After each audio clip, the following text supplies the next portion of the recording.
함께 기도드리겠습니다. 아버지 하나님, 오늘도 주님 함께 해주시지 아니하시면, 우리를 붙드시고 주관해 주시고 다스려 주시지 아니하시면 그야말로 파수꾼에 깨어 있음이 허사임을 주 앞에 고백하며 이 시간 은혜를 구합니다. 우리의 도움은 오직 주께 있사오니 하나님 함께하여 주시고, 참으로 오늘 이 하루 천지를 지으신 주 여호와 하나님만 나와 함께 하시는 내 아버지 되심을 분명히 알고 복된 걸음으로 살아감에 부족함 없도록 이 귀한 시간 우리에게 생명의 말씀으로 붙들어 주시고 주의 성령으로 역사하여 주시옵소서. 예수님 이름으로 기도합니다. 아멘. 오늘 우리에게 주신 하나님 말씀은 사사기 11장 29절부터 33절까지 말씀입니다. 사사기 11장 29절부터 33절의 말씀을 제가 봉독해 드리겠습니다. 하나님의 말씀입니다. 이에 여호와의 영이 입다에게 임하시니 입다가 길앗과 므낫세를 지나서 길앗의 미스베에 이르고 길앗의 미스베에서부터 암몬 자손에게로 나아갈 때에 그가 여호와께 서원하여 이르되, 주께서 과연 암몬 자손을 내 손에 넘겨주시면 내가 암몬 자손에게서 평안히 돌아올 때에 누구든지 내 집 문에서 나와서 나를 영접하는 그는 여호와께 돌릴 것이니 내가 그를 번제물로 드리겠나이다 하니라. 이에 입다가 암몬 자손에게 이르러 그들과 싸우더니 여호와께서 그들을 그의 손에 넘겨주심에 아로엘에서부터 민닛에 이르기까지 20성읍을 치고 또 아벨 그라밈까지 매우 크게 무찌르니 이 암몬 자손이 이스라엘 자손 앞에 항복하였더라. 아멘.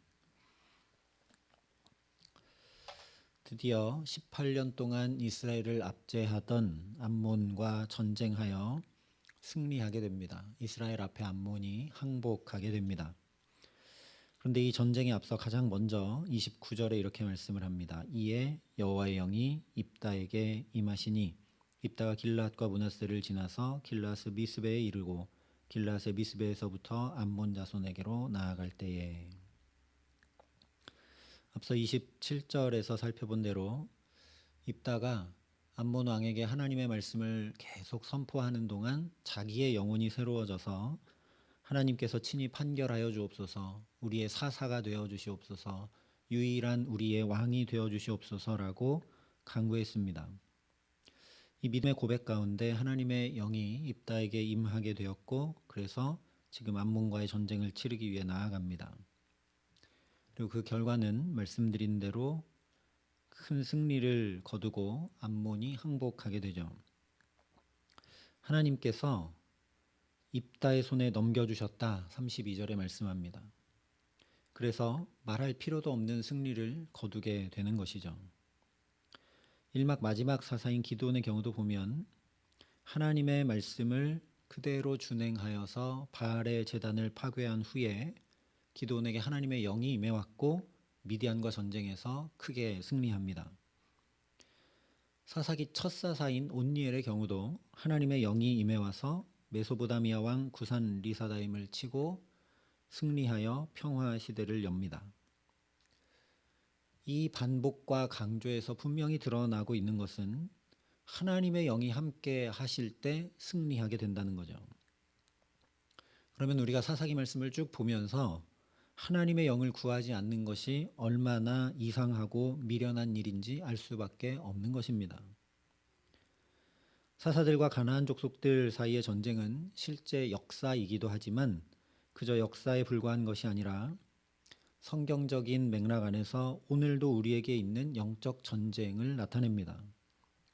이스라엘 백성들에게 가나안 7족속을 진멸하고 유업을 받아 안식을 누리라 하신 것은 오늘 우리 안에 깊이 뿌리 박은 세상적 가치관과 언행과 죄악을 다 뽑아내서 하나님과 함께하는 하나님 나라를 이루고 누리며 살라는 말씀이기 때문에 오늘 우리도 지금 여기서 치열한 영적 전쟁을 치러 나가야 합니다. 예수님도 공생의 사역을 시작하시기 전에, 다시 말하면 하나님 나라를 이루시고자 영적 전쟁을 시작하시기 전에 먼저 세례를 받으시고 성령 충만함을 덧입으셨습니다. 누가복음 4장이 예수께서 성령의 충만함을 입어 요단강에서 돌아오사 광야에서 40일 동안 성령에게 이끌리시며 마귀에게 시험을 받으셨다 증거하고 있습니다. 이처럼 성령 충만함 가운데 이미 승리한 싸움을 싸우셨던 것이 바로 광야의 세 가지 시험입니다. 사탄의 시험을 다 물리쳐 승리하지 않은 채 어떻게 하나님 나라를 이루어갈 수 있겠습니까? 아무리 거기 기적이 일어나고 아무리 거기 병자가 치유되어도 사탄의 역사를 온전히 괴멸하지 않고는 하나님 나라가 임해오지 못하는 거죠. 그래서 이 예수님께서 너희가 악할지라도 좋은 것을 자식에게 줄 줄 알거든 하물며 너희 하늘 아버지께서 구하는 자에게 성령을 주시지 아니하시겠느냐 친히 말씀해 주셨습니다. 그러니 첫 시간 가장 먼저 성령 충만함을 목말라 간구하는 우리가 될 수 있기를 바랍니다.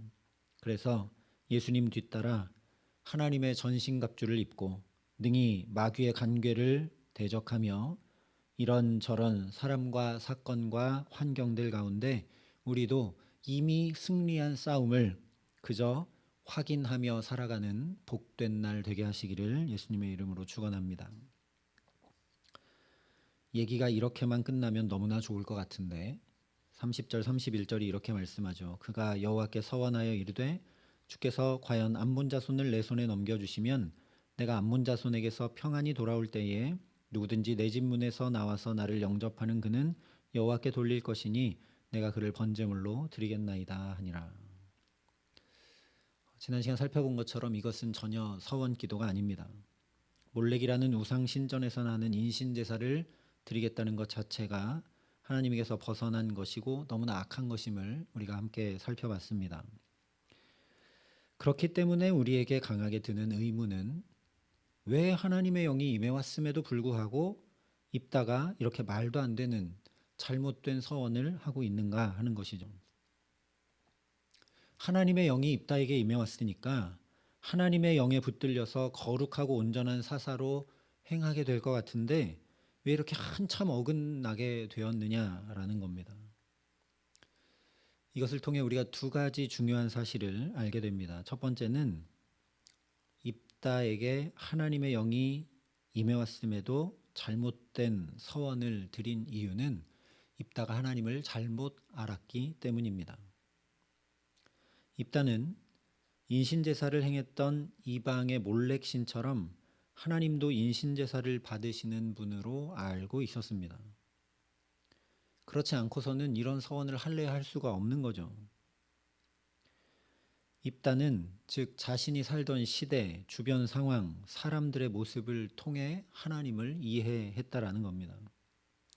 당시 가나안에서 몰렉이라는 신에게 사람들이 인신제사를 바치면서 절박한 소원을 올렸습니다.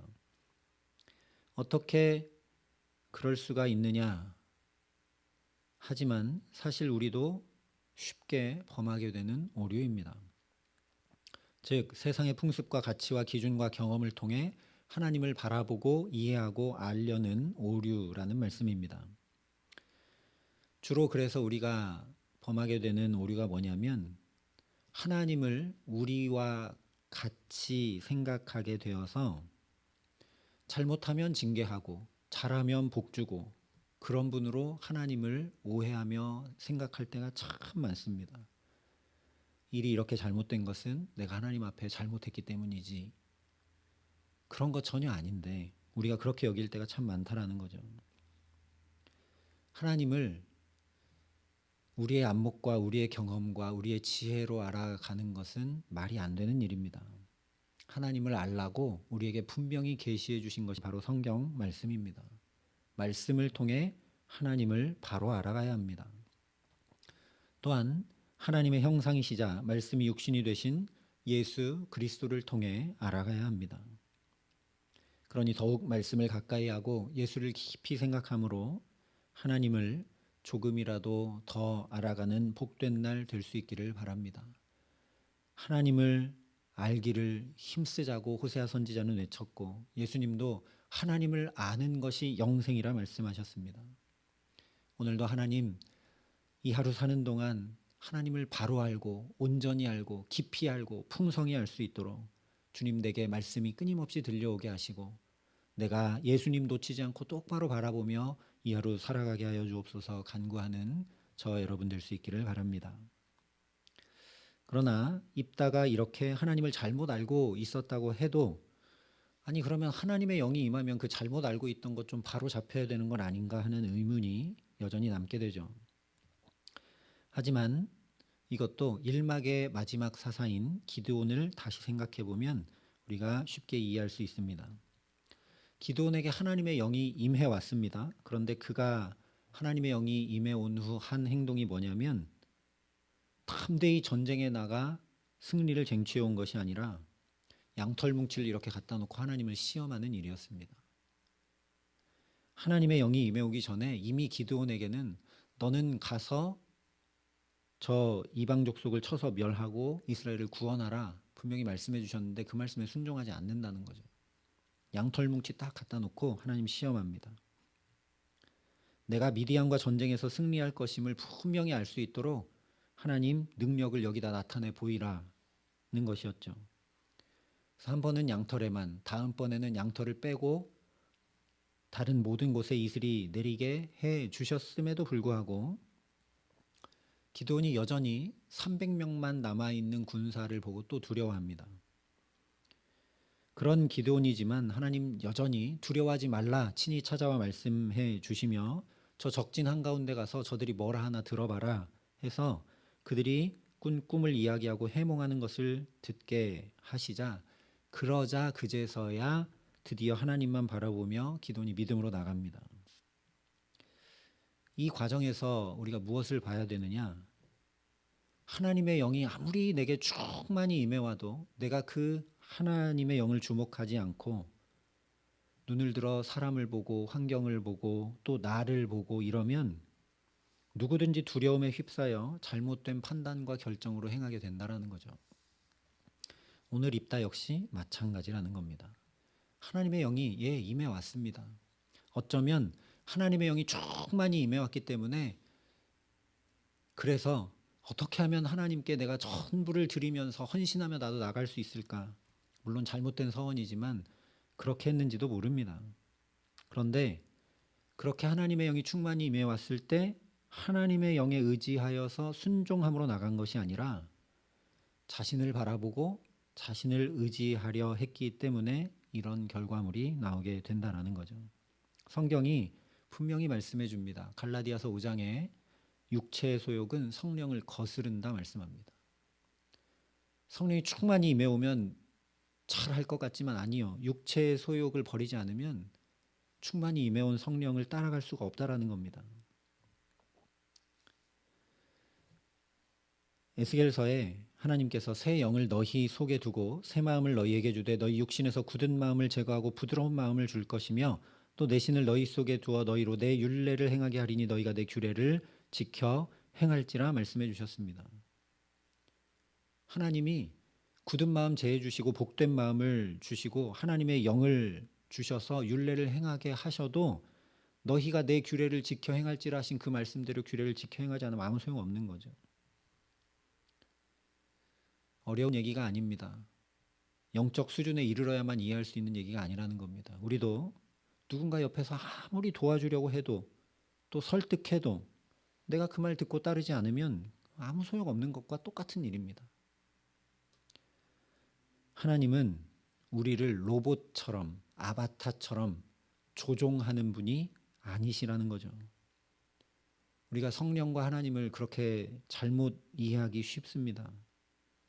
하나님은 그런 분 아닙니다. 하나님은 인격적인 하나님이시기 때문에 우리를 인격적으로 대하십니다. 창세기 처음부터 심지어 선악과를 따먹어도 하나님이 조종하시지 않고 그 자유의지를 존중하십니다. 그렇게 잘못된 선택과 결정으로 넘어지고 쓰러지고 잘못 행하면 가죽옷을 지어 입히시더라도 허물을 오히려 덮어주시는 분이 우리 아버지 하나님이시지 우리를 막 붙잡고 조종하고 이런 분 아니시라는 거죠. 실제 입다의 잘못된 서원과 상관없이 하나님께서 앞문을 넘겨주셔서 이스라엘에게 항복하시는 놀라운 승리를 주셨습니다. 이 역시 하나님이 어떤 분이신지 알고 하나님께로 돌아오라는 하나님의 말도 안 되는 사랑인 것이죠. 그러니 오늘 말씀을 보면서 우리가 하나님께서 내게 선한 마음 주시면, 말씀이 들려오게 하시면, 하나님의 영 성령으로 충만케 하시면 우리가 즉각 순종함으로 나아가야 함을 알 수 있다라는 겁니다. 우리가 그렇죠. 예배 드리고 또 말씀 듣고 어떤 도전을 받을 때 그렇지, 오늘 이거 꼭 해야 되겠다, 마음만 먹고 끝날 때가 우리가 참 많습니다. 그렇게가 아니라 선한 마음 주실 때 곧바로 순종하고 행하는 일을 끊임없이 해나가야 한다라는 겁니다. 그렇지 않으면 금세 또 내 판단, 계산, 경험, 논리가 거기 끼어 들어오게 되고 하나님을 바라보는 것이 아니라 내게 펼쳐진 상황, 환경 이런 것들을 바라보면서 이끌려가고 두려움을 벗어나지 못해서 입다와 같이 잘못된 선택과 결정을 내리며 살아가게 됩니다. 그러니 나의 도움은 오직 주님께만 있습니다. 우리도 고백하며 첫 시간부터 기도의 자리에 엎드린 우리 모두에게 성령 충만케 하시고 순종할 수 있는 힘과 지혜와 능력과 사랑을 더해 주시기를 간절히 기도합니다. 그래서 두려움을 물리치고 탐대한 믿음으로 이 세대를 본받지 않으며 오직 주의 뜻에 순종함으로 오히려 내게 승리를 주시는 주의 능력과 영광을 오늘도 우리 가정에서 또 자녀들과 일터에서 우리 삶의 모든 자리에서 가득 누리는 기쁨 가운데 살아가게 하시기를 예수님의 이름으로 축원합니다. 함께 기도하시겠습니다. 아버지 하나님, 하나님의 성령을 간절히 사모하고 구합니다. 구하는 자에게 가장 좋은 성령을 주시겠다 약속하신 말씀 붙들고 이 첫 시간 먼저 주님의 영으로 나를 충만케 하시기를 간절히 간구합니다. 아버지, 하나님의 영을 우리에게 충만케 하여 주셔서 굳은 마음이 제하여지고 부드러운 마음이 되게 하시고 주의 율례와 법도를 따라 행할 수 있도록 우리에게 역사하여 주시옵소서. 하나님, 우리가 그렇게 주의 영이 역사할 때 우리의 마음과 생각에 복되고 선한 마음 주실 때 즉각 순종할 수 있는 힘과 능력과 지혜와 사랑도 부어주시옵소서. 말씀을 따라갈 수 있도록 하나님 우리에게 함께하여 주시기를 간절히 소원합니다. 그래서 우리가 참으로 사람과 환경과 또 여러 가지 조건을 바라보는 것이 아니라 오직 구원은 하나님께 있음을 바라보며 주님께만 더 가까이 나가고 주님께만 순종함으로 두려움을 다 떨쳐버리고 믿음으로 승리하는, 아니 하나님께서 이미 주신 그 승리를 확인하며 살아가는 복된 날 될 수 있도록 이 시간 우리에게 함께 하시고 은혜를 더하여 주시옵소서. 이제는 주 예수 그리스도의 은혜와 하나님의 사랑과 성령님의 교통하심이 여기 머리 숙여 주께 순종하고 주의 성령에 이끌리어 주께서 주신 승리만 확인하고 또 그 기쁨과 찬양 가운데 살기를 소원하고 결단하는 여기 모인 모든 주의 성도들과 사랑의 빛교회 모든 교우들과 이 나라 이 민족과 이 귀한 복음을 오늘도 세계 만방에 전하시는 선교사님들 가운데 이제로부터 영원토록 함께 하시기를 간절히 축원하옵나이다. 아멘.